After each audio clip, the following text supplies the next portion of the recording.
श्रेया जैसे ही घर में प्रवेश करती है, देखा हॉल में उसकी दोनों ननद सासू माँ सरिता जी के साथ ठहाके लगा रही थीं।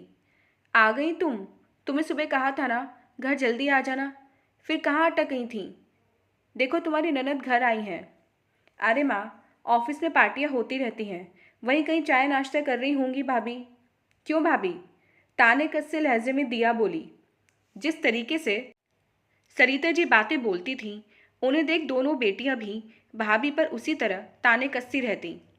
नहीं दीदी, अभी क्लोजिंग का टाइम है, काफ़ी सारी फाइलें तैयार करनी होती हैं, बस उसी में देर हो गई। मगर मम्मी जी, आपने बताया नहीं था कि दीदी लोग आने वाली हैं। अरे, इसमें बताने की कौन सी बात है? ये मेरी बेटियों का घर है, उनका पूरा हक बनता है। दिया, रिंकी दोनों का मन किया तो आ गई बेचारी। तो बोल रही थी भाभी घर में नहीं है, आप परेशान हो जाओगी। मगर मैंने कहा अपने घर में आने के लिए किसी की परमिशन लेने की ज़रूरत नहीं है, आराम से आ जा सकती हो। आखिर ये तुम्हारी माँ का घर है और इस पर पहला अधिकार तुम दोनों बेटियों का है। और तुम हर बार ये क्यों भूल जाती हो? मेरे सामने और मेरे बाद में इस घर की जिम्मेदारी तुम्हारी है। घर में बहन बेटियां या फिर कोई मेहमान आए, सब तुम्हें ही संभालना है। नौकरी करने की इजाज़त दे दी, इसका मतलब यह नहीं है कि घर परिवार की जिम्मेदारियों से मुक्त कर दिया तुम्हें। अब जाओ, जाकर काम करो। जी मम्मी जी, बिल्कुल सही कहा। पहला अधिकार आप लोगों का ही है। अच्छा, मैं अभी चाय नाश्ते का इंतज़ाम करती हूँ। हाँ, सिर्फ चाय नाश्ते में नहीं टरकाना है, खाने की तैयारी करो। मुझे अच्छे से पता है तुम्हें इसमें भी तकलीफ होगी, मुझे भी रसोई में लगना पड़ेगा। रुको माँ, अब आपके आराम करने का समय है। घर में बहू आ गई है, कब तक यूं ही रसोई में काम करती रहोगी? दिया, रिंकी दोनों एक साथ बोल पड़ी। कहती तो तुम ठीक हो। एक काम करो बहू, तुम सिर्फ कढ़ी चावल, मटर पनीर, सूखी सब्जी गोभी आलू की, बच्चों को पनीर के पराठे, मेरे लिए रोटियां, मीठे में कुछ अच्छा सा और सलाद बनाना मत भूलना। अब श्रेया क्या बोलती, यह तो हर बार ही होता है। सासू माँ को अच्छे से पता है कि ऑफिस में देर सवेर हो ही जाती है, फिर भी अकेलेपन का बहाना बनाकर कभी अपनी बेटियों को, कभी अपनी ननद को, तो कभी पास रहती अपनी सहेलियों को घर पर खाने के लिए आमंत्रित कर देती हैं। कभी कभी तो पहले से बता देती हैं, पर कभी कभी सरप्राइज विजिट के नाम पर बहू की परीक्षा लेती हैं कि अब अचानक बहू थकी आ रही ऑफिस से आकर ससुराल की जिम्मेदारियां उठा पाएगी कि नहीं, ये कोई नहीं सोचता। क्या करती? शादी को 8 महीने हुए हैं। एक बार श्रेया की माँ ने उससे कहा था, सास जैसा कहें वैसा करना, उनकी हर बात मानना। वह तुम्हें नौकरी की इजाज़त दे रही हैं, तुम उनकी हर बात को अपने सर माथे लगाना। क्या हुआ जो थोड़ा खाना बनाना पड़ा? अगले दिन आराम कर लेना। बेचारी श्रेया माँ के कहे अनुसार हर काम करती रही, मगर आराम उसे कभी नहीं मिला। और तो और कोई काम वाली भी नहीं लगाती। कहती हैं, तुम दोनों दिन भर ऑफिस में रहते हो, आखिर गंदगी करने वाला है ही कौन? इसलिए जब समय मिले झाड़ू पोछा कर लेना, रात में बर्तन धोकर सोना। अब उसके पास सुबह झाड़ू पोछा, नाश्ता, खाना और सबसे ज़रूरी सासू माँ के कमरे में चाय पहुँचाने का काम। नो आराम। सोचते हुए अपने कमरे में पहुँची तो देखा बच्चे टीवी पर वीडियो गेम खेल रहे थे। सारा कमरा तहस नहस था, तकिए चादर सब बिखरे पड़े थे। ड्रेसिंग टेबल के कांच पर बच्चों ने लिपस्टिक और नेल पेंट से पेंटिंग बना दी थी, जिसे देखकर उसे बहुत गुस्सा आया। मगर अभी अगर ननद के बच्चों से कुछ भी कहा तो घर में महाभारत हो जाएगी। यही सोचकर चुपचाप कपड़े बदले, हाथ मुंह धो, कपड़ा लेकर ड्रेसिंग टेबल का कांच साफ किया और रसोई में आकर चाय बनाने लगी। अच्छे से पता था कोई मदद के लिए आगे नहीं आने वाला। अरे भाभी, मेरे लिए चाय मत बनाना, हम तो कॉफ़ी पियेंगे। ननद ने आवाज़ लगाई। नई फरमाइश।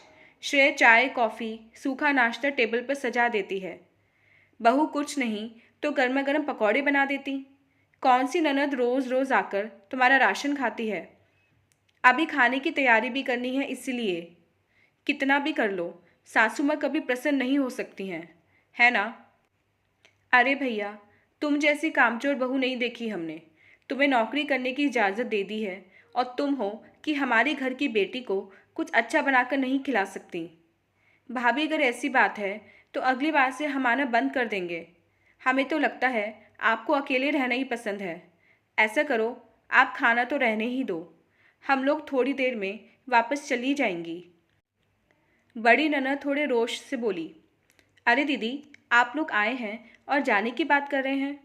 देखा तो भाई राघव ऑफिस से लौटकर आया था और अपनी बहन की बात सुन बोल पड़ा। अरे नहीं भैया, हम तो मजाक कर रहे थे। आखिर ननद भाभी का रिश्ता ही मस्ती मजाक का होता है। थोड़ा बहुत भाभी को तंग कर लिया तो कौन सी बड़ी बात हो गई।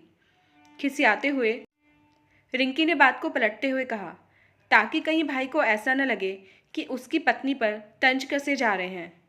सबकी हंसी मजाक सुन श्रेया रसोई में लौट जाती है। कुछ देर बाद राघव उसके पास आया और बोला, क्या बात है, तुम्हारा मुंह क्यों उतरा हुआ है? कोई बात है तो बताओ। कुछ भी तो नहीं।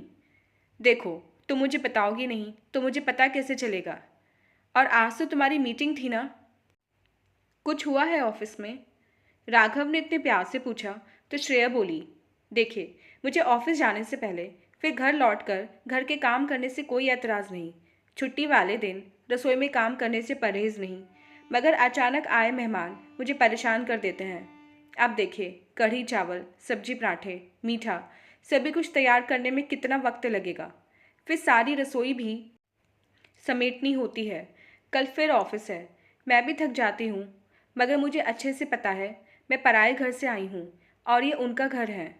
वह जो चाहे वह करें, मैं उन्हें कुछ बोलने वाली कौन होती हूँ? श्रेया की बात सुन राघव को सारा माजरा समझ में आया। वह बोला, एक काम करो श्रेया, तुमने पराठे की तैयारी कर ली है, मीठे में तुम कस्टर्ड तैयार कर लो, बाकी सब मुझ पर छोड़ दो। थोड़ी देर के बाद एक डिलीवरी बॉय खाने की टिफ़िन दे गया। तब दिया रिंकी आश्चर्य से बोली, राघव, खाना बाजार से क्यों आया है? श्रेया के हाथों में मेहंदी लगी है क्या? नहीं दीदी, मेरे दोस्त ने टिफ़िन सेंटर शुरू किया है। जब मैंने श्रेया से खाने का मेन्यू पूछा तो मुझे याद आया, उसने मुझे कार्ड देते समय बोला था, मेरे यहाँ कढ़ी चावल, आलू गोभी, पनीर की सब्जी स्पेशल बनाई जाती हैं। तो मैंने सोचा क्यों ना आपको कुछ हटके स्वाद चखाया जाए। घर का खाना तो आप लोग खाती ही रहती हैं, इस बार कुछ नया किया जाए। बस मैंने झट से फ़ोन किया, फटाफट उसने ये सब भेज दिया। चलिए, हम सब मिलकर खाते हैं। तब तक श्रेया पनीर के पराठे बच्चों को परोस देती है। राघव के सामने दोनों बहनें आगे कुछ कह नहीं पाईं, मगर सरिता जी तमतमाकर अपने कमरे में चली गई। तब श्रेया पास आकर बोली, आपने ये क्या किया? मैं सब बना ही रही थी। लगता है मम्मी जी नाराज़ हो गई। अरे ऐसा कुछ नहीं है, मैं अभी उन्हें लेकर आता हूँ, बोल राघव उनके कमरे में चला गया। उसे देखते ही सरिता जी गुस्से से बोली, राघव, तू जोरू का गुलाम हो गया है, उसकी बातें सुनने लगा है। उसके कहने पर तूने हम लोगों के लिए टिफ़िन मंगवाया है। क्या हुआ जो महारानी थोड़ा सा खाना बना देंगी? हम घर वाले ही हैं ना, कोई मेहमान तो है नहीं। आखिर हमने उसे नौकरी करने की इजाज़त दी है, घर तो उसे संभालना ही पड़ेगा। माँ, नौकरी तो मैं भी करता हूँ, मगर घर में क्या हो रहा है यह तो मेरी जिम्मेदारी नहीं। लेकिन अब लगता है हर मर्द को ये देखना चाहिए कि उसके पीछे घर में क्या हो रहा है। जब श्रेया को नौकरी करने के लिए इजाज़त है तो मेरी तरह उसे भी घर के काम नहीं करने चाहिए, मगर वह तो बराबर कर रही है। माँ, आप ऐसी मनमानी करती रहीं, एक दिन उसकी हिम्मत भी जवाब दे जाएगी। वैसे भी देख रहा हूँ आजकल दीदी लोग अचानक ही आ जाती हैं। आपको क्या लगता है उसको समझ में नहीं आता? अभी तो वो लिहाज में चुपचाप आप लोगों की मनमानी सहन कर रही है। कल को बोलना शुरू किया तो मुझे लगता है आपको खाना टिफ़िन सेंटर से ही मंगवाना पड़ेगा। इसलिए कहता हूँ सुधर जाओ, यूं बहू की परीक्षा लेना बंद करो। फिर माँ सरिता जी का हाथ पकड़कर बोला, मानो वो दूसरे घर से आई है, मगर अब तो वो भी इस घर का हिस्सा है मम्मी। आप उसे जितना प्यार और अपनापन देंगी, उससे 2 गुना वह आपको लौटाएगी। बस एक ही रिक्वेस्ट है, आप उसकी मदद नहीं करना चाहती मत कीजिए, मगर उसे परेशान करने के नए नए बहाने ढूंढना बंद कीजिए। मैंने देखा है श्रेया ऑफिस से कितनी भी थकी हारी आई हो, रसोई में काम करती है, उसके बाद देर रात जाकर प्रोजेक्ट पूरा करती है, फिर सुबह जल्दी उठकर चाय, नाश्ता, खाना और कुछ काम ही निपटाकर जाती है। मम्मी, वह कोई मशीन तो है नहीं जिससे दर्द, तकलीफ, थकावट नहीं होती। बहू भी आपकी बेटी की तरह इंसान ही है। ज़्यादा नहीं तो थोड़ा ख्याल आपको रखना ही होगा। सही कहा बेटा। मैं तुम सब भाई बहनों के लिए एक अच्छी माँ तो बन गई, मगर अपनी बहू के लिए अच्छी सास नहीं बन पाई। चलो, अभी भी देर नहीं हुई है। जो भी गलती हुई उसका सुधार तो कर ही सकती हूँ। यह कोई मेरे आराम करने का समय नहीं है, बल्कि मुझ पर दोहरी जिम्मेदारी है। बहू को घर के तौर तरीके सिखाने हैं, साथ में उसका पूरा सहयोग भी करना है, जैसे मैं अपने बच्चों का किया करती हूँ। बोल सरिता जी कमरे से बाहर आईं। श्रेया से बोली, सारा खाना टेबल पर लगा दो, हम सब मिलकर खाएंगे। और बेटा, कल से नाश्ता बनाने में मैं तुम्हारी मदद करूँगी। और सोच रही हूँ एक काम वाली रख लूँ, ताकि तुम्हारी मदद हो सके। मेरे मिलनसार व्यवहार के कारण मेहमान को ज़्यादा ही आते हैं। मुस्कुराकर बोली।